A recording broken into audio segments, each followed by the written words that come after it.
정치 한수 임명진 전 자유한국당 비상대책위원장과 함께 여야 총선 상황 짚어보겠습니다. 안녕하십니까? 안녕하십니까. 네.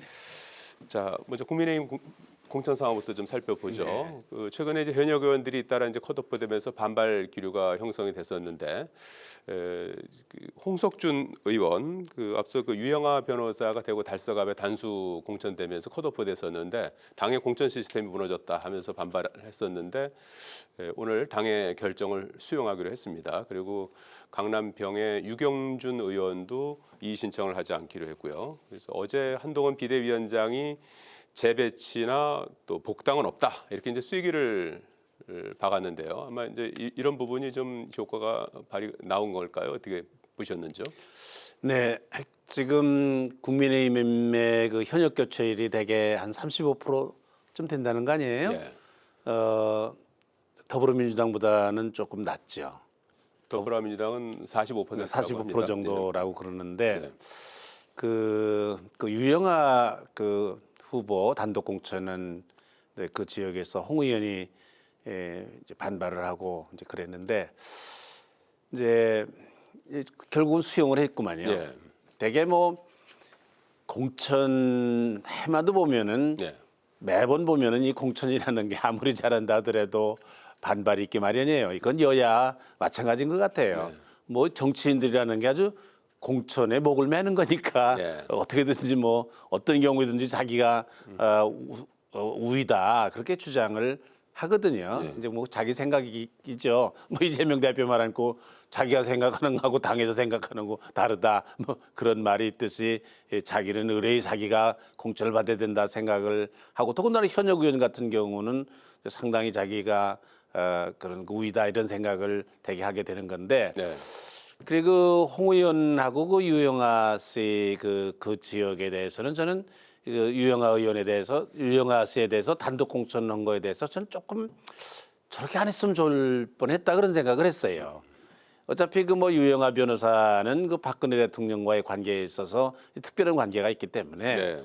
사실은 공천을 경선을 한다 하더라도 조금은 그런 그 뭐 오해, 그 박근혜 대통령의 영향력, 그 관계 뭐 이런 것들 때문에 그런 좀 도움을 받았지 않았겠는가 그런 네. 의혹을 살 수 있는 부분이거든요. 네.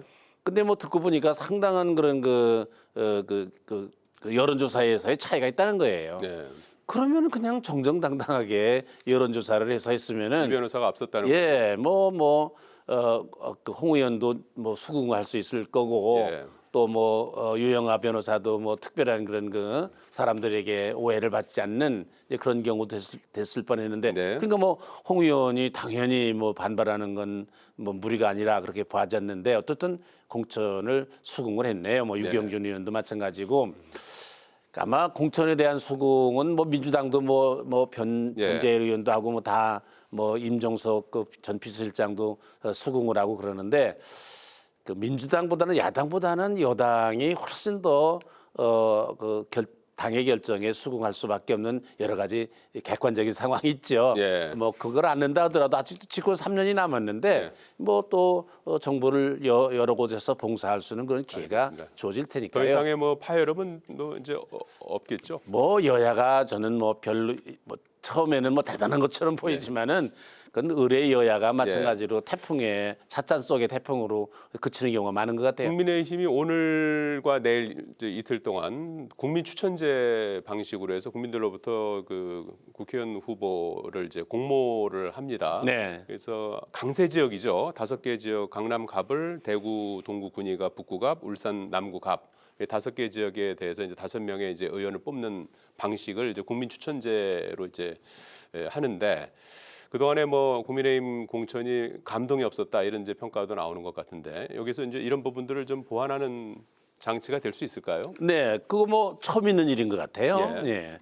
저는 처음 듣는 얘기인 것 같은데 의도는 굉장히 좋은 것 같아요. 네. 근데 많은 사람이 조금은 의심하잖아요. 저게 의도대로 잘 될 수 있을 예. 거냐, 진전될 수 있을 거냐, 뭐 여러 사람들이 좀 그런 의심 비슷한 걸 가지고 지켜보고 있는데 네. 저는 잘 됐으면 좋겠어요. 네. 뭐 좋은 제도인 것 같아요. 시도도 좋고 근데 뭐 혹시 사람들이 지금 의구심을 가지는 것대로 저거 짜고 치는 뭐 아니냐. 네. 뭐 그런 것이 현실로 드러난다고 그러면은 안 하니만 못 하겠죠. 네. 네. 아이고, 오히려 뭐 국민 감동을 위해서 하는 거라고 그러는데 국민 감동이 아니라 국민 실망이 될 가능성도 네, 있을 수 있거든요. 알겠습니다. 그러니까 그 국민의힘이 욕심을 버리고요. 예. 뭐 집권당이니까 욕심을 버리고 좋은 인재가 정말로 추천이 될 수 있도록 이 제도가 처음 도입이 되는 제도니까 사실은 이게 잘 되면은 그 네 다섯 가운데만이 아니라 다음번에는 더 넓혀도 좋으리라고 생각해요. 알겠습니다. 네. 네.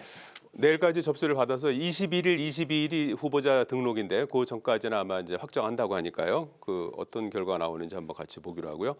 국민의힘 공관위가 이뇨한 전 혁신위원장에게 러브콜을 보냈습니다. 네. 지금 이제 비례에 나설 분들을 이제 공모하고 있지 않습니까? 네, 그래서 네. 거기에 좀 신청을 해달라고 요청을 한 거예요. 네. 아마 이제 본인이 뭐 자발적으로 하지는 아직 않았던 모양이에요. 그래서 이뇨한 혁신위원장은 지난해 혁신위원장 시절에 이제 중진들에게 이제 험지나 이제 불출마 요구를 하면서 본인이 먼저 자신은 22대 총선에서 불출마하겠다 이렇게 선언을 한 적이 있습니다. 그래서 아마 이번 비례대표를 이제 응할지 그게 이제 상당히 이제 궁금한데요. 어떻게 할 거라고 보시는지요? 글쎄 뭐 비례대표를 하겠다고 신청한 사람들도 많이 있는 것 같은데 이뇨한 전 위원장의 경우는 당에서 요청을 했다는 거 아닙니까? 예. 좀 비례대표 신청을 해달라 그러는데 이철규 인재영입위원장이 요청했다고 뭐 해요. 당으로서는 뭔가 좀 생각이 있어서 도움이 될 거다 생각이 있어서 이뇨한 위원장에게 이제 그런 요청을 한 것 같은데 저는 뭐 이제 개인적으로 생각을 하면은 뭐 넌 종씨기도 하니까 개인적으로 생각하면 나는 안 가는 게 좋겠다. 국회의원이라는 게 뭐 300명이 하는 건데 네. 거기에 가서 한 사람으로 해서 얼마나 많은 일을 할 수 있을는지 모르는데 아무래도 한국에서 오래 살고 한국의 무슨 명예 국민 뭐이기도 하고 그렇지만은 정치라는 게 그렇게 간단하지 않고 의뢰 보면은 그 괜찮은 사람도 그 국회에 들어가 가지고서 잘못되는 경우가 많아요. 네. 그런데 뭐 이뇨한 위원장은 그 의사로서 또 그동안에 뭐 대북 인도적 지원이라든지 그런 우리 사회적인 여러 그 활동을 많이 했던 분이거든요. 그거 하는 사람이 오히려 부족해요. 그러니까 국회의원은 서로 하려는 사람도 많고 그러니까 그거는 하겠다는 사람에게 놔두고 예. 그가 본래 하던 거 해야 됩니다. 이게 뭐 본래 송충이는 술림 먹고 사는 거고 누에는 뽕잎 먹고 사는 건데 그거 뭐 평생 좋은 사회사업이나 하고 뭐 이러던 분이 알겠습니다. 의사나 하던 분이 그 국회에 들어가서 그거 뭐 성공할 가능성이 난 높다고 생각해요. 예. 국회 우리나라 사회 풍토도 정치 풍토도 잘 모르는 분이 혼자 또 뭐 개혁해 보겠다 그것도 잘 될 것 같지도 않고 그러니까 네. 전 개인적으로는 그냥 당을 봐서는 뭐 혹시 뭐 도움이 돼서 그러는지 모르지만은 개인적으로 봐서는 그냥 하던 일 하는 게 좋겠다. 난 그런 생각을 합니다. 예. 네. 종씨로서 예. 충고를 한 사람 해주셨는데. 버리지 말고 예. 인생 얼마 안 남은 것 같은데 예. 그냥 안 하는 하는 게 거 좋겠다 더 열심히 하면 해주셨는데. 좋겠다 생각합니다. 본인이 이제 어떤 결단을 할지 같이 그건 또 뭐 보겠습니다. 두고 봐야죠. 뭐. 네. 네. 자, 더불어민주당도 이제 공천이 거의 이제 마무리가 되죠. 네. 이번 주말에 이제 일부 좀 남아 있긴 합니다만은 선대위 체제를 이제 월요일에 아마 띄울 것 같습니다. 네, 그래서 네. 선대위원장을 이제 누가 맡을지 이 부분에 대한 이제 고민에 들어간 것 같아요. 그래서 이재명 대표의 뭐 정책 멘토라고 할 수 있는 이해찬 전 대표 그리고 총선 불출마를 선언한 이탄희 의원.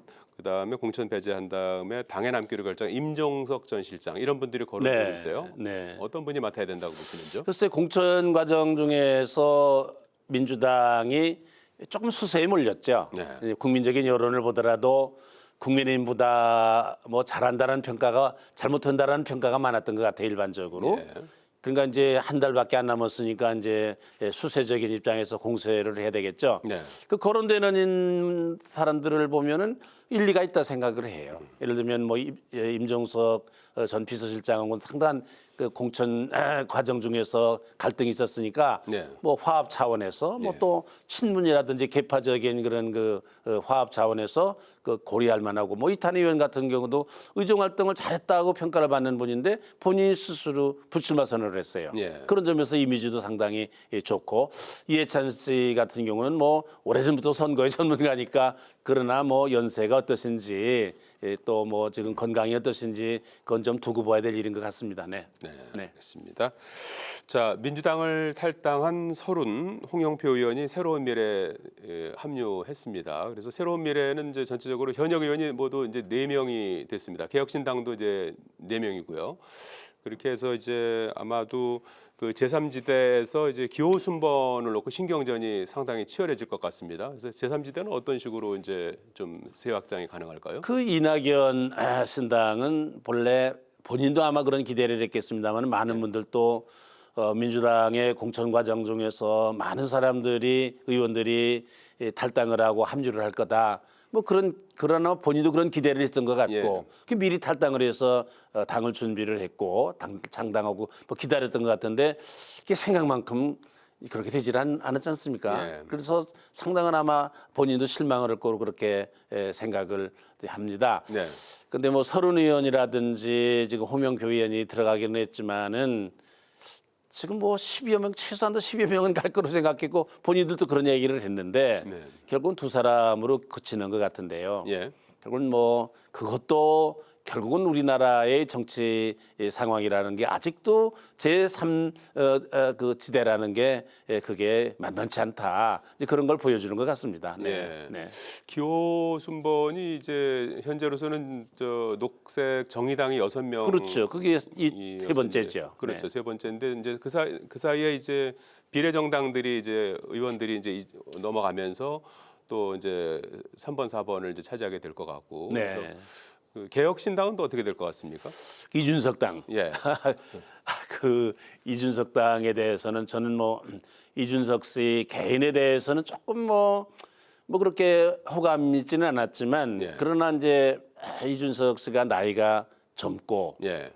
그래서 국민의힘을 탈당을 해가지고 한번 개혁신당이라는 당을 한번 만들어 본다고 그럴 때 저는 상당히 기대를 했어요. 예.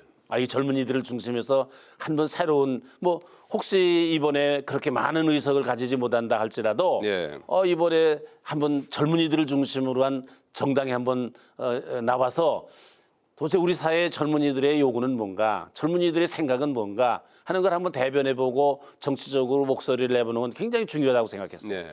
아닌 게 아니라 뭐 이준석 대표가 그 지하철 그 무임승차 문제를 얘기를 하는데 저도 뭐 해당되는 사람, 당장 해당되는 사람이긴 네. 하지만 저는 굉장히 신선하게 생각을 했어요. 젊은이들이 이 문제에 대해서 이렇게 생각하는구나. 우리는 뭐 당연하게 생각을 했는데 기성세대 나이 많은 사람들은.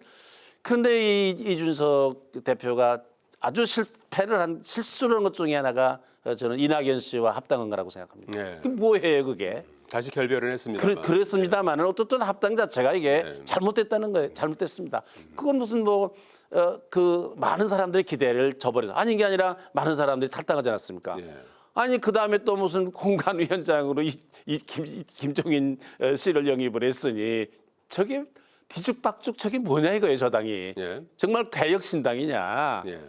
알겠습니다. 그래서 저는 굉장히 실망을 하고 있어요. 이게 새로운 그 제3지대라는 게 우리 정치 풍토에서 상당히 어려운데 그래도 아마 젊은이들이 한번 성공을 는지는 모르지만 뭐 한번 시도를 해봤으면 참 좋을 뻔했다 이렇게 생각했는데 굉장히 저는 실망을 하고 저 이준석 신당은 우리가 기대했던 것만큼 다시 회복하고 의미 있는 그런 득표를 하지 못할 것 같은 것이 아닌가 그런 아쉬움을 가지고 있습니다. 예, 아직도 그러나 이제 선거가 아직 33일 많이 남아 있으니까. 그래도 나는 이준석 신당은 이미지가 다시 회복될 수는 어려울 거로 지금 보고 있습니다. 예, 유권자들께서도 이제 지켜보실 거라고 생각이 되고요. 불출마를 선언했던 황운하 의원이 오늘 조국 혁신당에 입당했습니다. 황운하 의원은 뭐 아시는 것처럼 울산시장 선거 개입 사건과 관련해서 1심에서 3년의 실형을 선고받았습니다. 그런데 지금 검찰이 이 울산시장 선거 개입 사건을 이제 재수사하고 있지 않습니까? 네. 그래서 그 당시에 이제 청와대 윗선까지 향하는 이제 수사가 진행이 되고 있는데 반대로 조국 혁신당은 검찰 독재 정권 심판을 기치로 이제 내걸고 있습니다. 그래서 이런 구도가 이번 총선에는 또 어떤 영향을 미칠지. 아니 검찰 혁신인지 무슨 정치 혁신인지 할 만한 사람이 해야지 지금 2심에서 2년 선고를 받은 사람이 나서서 지금 보통 사람 같으면 저 구속돼서 감옥에 있어야 될 사람이에요. 예. 저런 사람이 나와서 정당을 만들고 또 이름도 무슨 말은 그 조국이란 말이 뭐 자기 이름을 갖다 붙였는지 진짜 우리가 보통 이야기하는 조국 대한민국 조국인지 예. 잘 알 수는 없습니다만은 이거 코미디 중에 코미디입니다. 우리나라 헌정 사상에 이런 일이 있을 수가 없고 뭐 황운하 씨만 하더라도 지금 실형을 3년이나 지금 언도받은 사람 아닙니까? 네, 저게 1심에서. 예, 1심에서 네. 저게 정상적으로 재판이 진행이 됐으면 벌써 국회의원도 못 될 사람이에요. 중간에 뭐 저거 국회의원직도 상실이 될 사람인데 뭐 재판이 느려져 가지고 아니 4년 국회의원도 다 맞췄는데 또 지금 뭐 예. 유유상종이라고 무슨 뭐 범죄자들끼리 모여가지고 조국 신당 그러지 말고 조국 무슨 범죄당으라고 말을 바꾸든지 그래야지 저거 국민들 놀리는 겁니다. 저거. 네. 예? 저런 짓이 어디 저런 볼상식은 일이 세상에 어디 있습니까? 그리고 우리 정치가 정말 이래서도 되는가? 저는 정말로 이거 지금 상당히 네. 그 제3지대에서는 조국 글쎄 신당이 말입니다. 주목받고 있고 세를 불리고 있는 건 사실이에요. 그거 민주당 탓입니다. 네. 민주당에 대해서 너무 실망한 사람들이 네. 국민의힘으로 갈 수도 없고 에라 모르겠다. 이거 뭐 조국 신당이나 가봐야 되겠다. 뭐 그런 심리인 것 같이 좀 보여지는데 네. 그것도 사실은 문제입니다. 저는 뭐 30일 남았으니까 더 두고 봐야 되지만은 네. 조국 신당의 그 뭐 돌풍이라고도 그러더라고요. 예. 뭐 14%, 17% 지금 지지를 받으니까 저는 저거는 풍선일 거로 봅니다. 예, 뭐 결국은 우리 국민들이 냉철하게 네. 이성적으로 판단할 거로 그렇게 생각을 합니다. 네, 네, 최종적인 유권자의 또 판단 그것도 한번 같이 지켜보겠습니다. 오늘 말씀 여기까지 네 듣겠습니다. 감사합니다.